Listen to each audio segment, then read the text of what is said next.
I wanted to read Half the Sky because I am not well educated on oppression of women in other countries, and I really think this book is going to heavily touch on women's rights and how less fortunate these people are outside of the United States.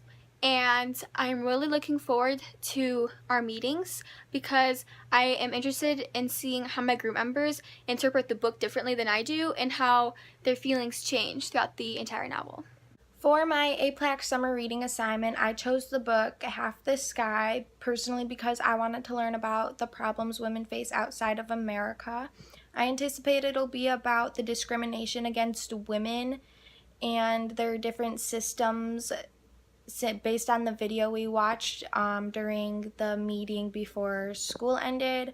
I'm most excited about meeting with my group because I want to see what they have to ask and how they read the book and what they struggled reading, and see if we have any like similarities, and maybe see the book in a different way based on how they explain it. I chose to read Half the Sky because I'm intrigued by the subject of women's oppression, and I'm always open to educating myself on the topic. I anticipate that the book will be about women's oppression around the world, but I also hope that it will be about why it still goes on and how we can solve it together as a world. And I'm looking forward to seeing my group's opinions on the matter and seeing if their moral beliefs change or develop in a different way. Our first question is, why do many police officers turn their heads when rape accusations arise? I think it's because many of these countries don't have a well-developed government, and the police force is probably male figures, and they don't want to make women's problems a priority. So throughout the first section we read, why do you think men are seen as more valuable and are cherished more than women? Throughout the book, before each chapter, there's short monologues that usually are religious monologues, and so I believe it just correlates back to a religious concept. Harper McConnell mentions that students should take a gap year to study abroad in those certain countries to help women's oppression, but why don't they? I think that many people have the mindset that they can't make a difference themselves, and I think that so many other students have that, so nothing's ever going to get achieved that way.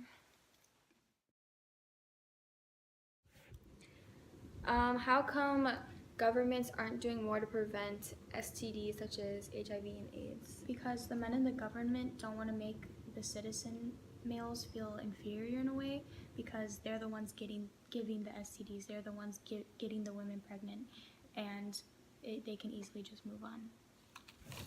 Women get raped by multiple men and get many STDs. Why does society see this as the women's fault?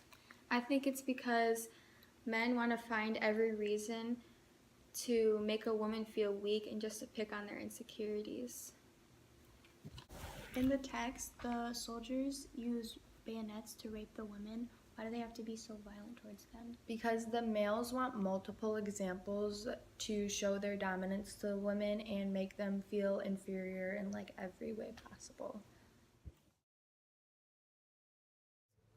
How come poor families who make less than $2 a day spend it on alcohol and tobacco instead of healthcare and education? Because they give up, quite honestly. They don't think they have anything better to go for because they're constantly oppressed, so they just give up and find what makes them happy. Women are creating more businesses for themselves and becoming more successful. Do you think that could somehow decrease or minimize the oppression in other countries? I think it all depends on the woman's own personal mindset and how badly they want to change their own life after everything they've been through. So throughout the book, why do you think so many women were willing to tell the writers, especially the male one, Nicholas, their stories? I think because people in those countries, especially women, have a lot of high standards for Americans, and then them coming into the country, especially for Nicholas, kind of sparked a wanting to share their stories and maybe to help other people and inspire them. I just finished reading Half the Sky, and I have to say it's probably one of the best books I've read in a really long time. It exceeded my expectations from the get-go, and I just thought it was really informative, and it gave a lot of inside information about some of these women who have been abused, either sexually or physically. They've had babies and they didn't get medical help right away, got infections, they died. It was about genital cutting. Whatever the story was, it hit me really hard, and I just kind of felt helpless throughout the entire novel, that I couldn't really do anything about it besides read their stories, do homework about it for school, and then put it back on the bookshelf. Luckily though, there are resources at the end of the book that are organizations that either support or you can donate to for these women, and I'm definitely going to look into those resources. But the book was really eye-opening, and I think everybody should read this book. My overall reaction to Half the Sky was that it was a lot more shocking than I thought it would be, and I was really surprised that there was discrimination within the women in the family. My least favorite part was that no one wanted to help the women and that they just had each other to depend on for support. I was incorrect about my anticipations. I thought it would be a lot more easy to like read, but I did struggle reading specific events that went down in the book. The most difficult part was knowing that women were torn apart by males and that they only had each other to help inspire and get out of the situations that they were in. I just got finished reading Half the Sky. It was really a great book. My favorite part was when they were talking about women creating businesses for themselves. It was really inspirational and hopefully can decrease the women's oppression in those other countries. My least favorite part was the beginning of the book when they were talking about the horrible things that they would do to the women, because it was just graphic and very like scarring to read.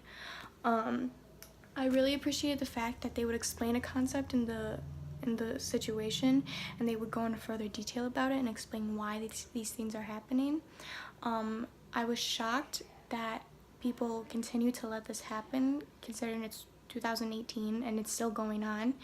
And I hope to take a gap year personally and hopefully help fight this problem myself.